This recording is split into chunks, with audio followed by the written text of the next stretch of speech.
Hello everyone, welcome to FreeCodeCamp Intermediate Algorithm Scripting Challenges. Today we have smallest common multiples. And for this algorithm, what we have to do is find the smallest common multiple of two numbers. It's gonna be only two numbers. Of course, we could make it more difficult by having 3, 4, 5 numbers, but because it's only two numbers, it basically makes everything a bit easier. So they kind of give a hint by saying that multiple number that we are looking for, it can be evenly divided by both numbers of the array that we get as an input, but it is also divisible by all the sequential numbers, so all the numbers in between them. So if we have 1 and 3, it is divisible by 1, 2, and 3. So the answer would be 6 because it is divisible by 1, by 2, and by 3. Now, like many of you might know, I pre-recorded these videos, but they had no sound, so I had to re-record them. And since I didn't want to delete my solution and do everything from scratch again, I just thought I'm gonna do a new format where I have the solution on the right side here, and I go over the solution explaining step by step. What did I do first? Well, first I got the array, so the input array. I sorted that by the highest and smallest number. This is a trick, this sort function. When you do a minus b, it's gonna have a, so the first argument as the highest argument, and b as the second argument. It's gonna be so it's gonna have the smallest number second. So in this case, I'm getting both numbers. I'm getting them, putting them in an array, and I'm gonna have the minimum number and the maximum number. It is by ascending order, so that means that the lowest number is going to be first, and then the highest number is going to be second. Now we can also do the other way around, where I subtract a from b and then turn around these variables, but let's just gonna leave it like that.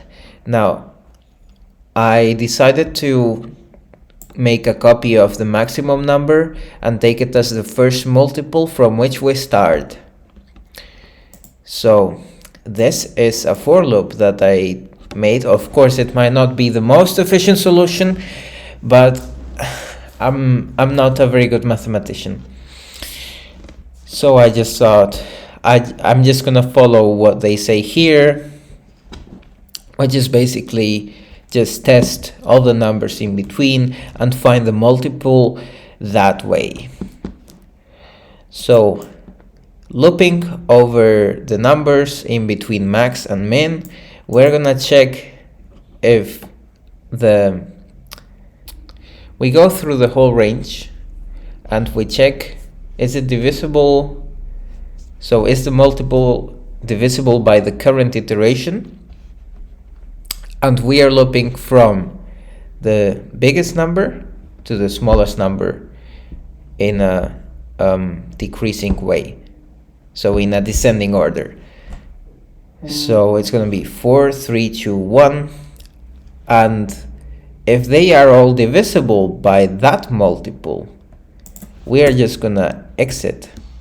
We're just going to say we got our smallest common multiple.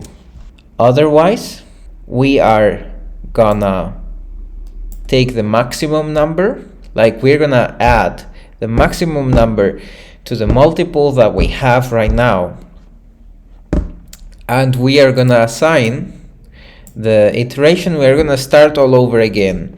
So here I explained it. If not divisible, then add the divisible numbers to the biggest number.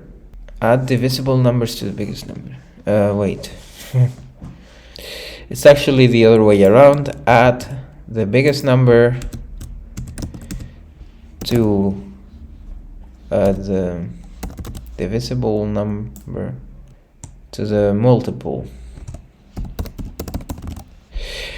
Yeah, so I corrected that. Add the biggest number to the multiple and start all over again, but with the new biggest number. So with the new biggest num as multiple, actually, as mult. So let's just gonna go step by step over the loop with an example. Lowest number 1, highest number 4. We got 12 as a solution, but we want to know why. How did it happen? Now we go into the loop with that the first iteration being 4, the smallest, we are gonna stop at 1, and we are gonna decrease the numbers. So is 4 divisible by 4? We know that multiple is 4 because we assigned it here to the maximum number. So is 4 divisible by 4? Yes, it is. So we go one number lower, 3. Is it divisible by 3? No. So we got multiple plus equals max, which is gonna be 8, because we have the multiple is 4 and the max number is 4 too, because we didn't change that.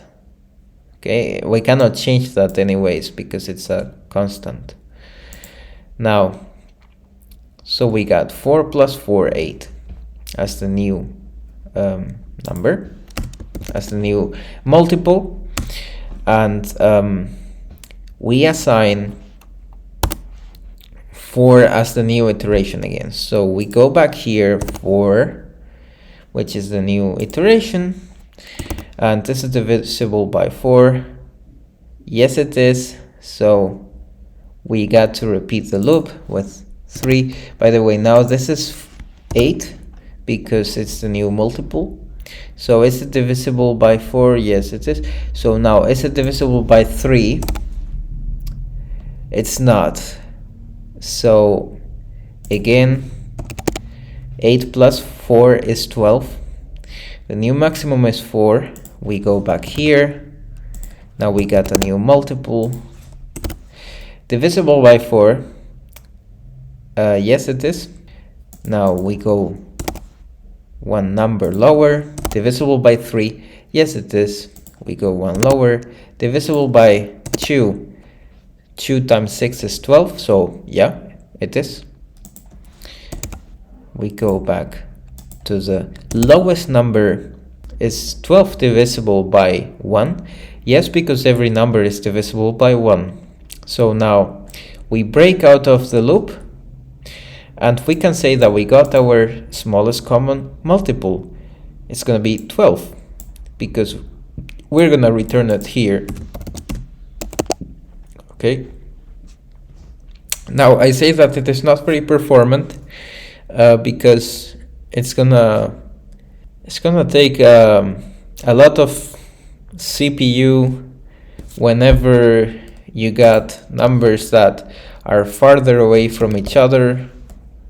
Okay, that's okay, but 19 potential infinite loop detected on line 10, because yeah, it has to do a lot of calculations. You have to imagine that it's summing up 19 all the time until it gets to this number. And if we make a calculation somewhere, let's see, if we make a calculation somewhere here, for example, 21598,136 divided by 19, it summed up 19, so it went through that summing up of all and adding up of all those numbers, like 19, 1,136,744 times. That's a lot, so that's not very performant. I am sure there are other better ways, but yeah, I mean, this is just about getting the algorithm to work, and fair enough, if we run it, it works. And well, the next step would be to optimize this, which I'm sure there's a way.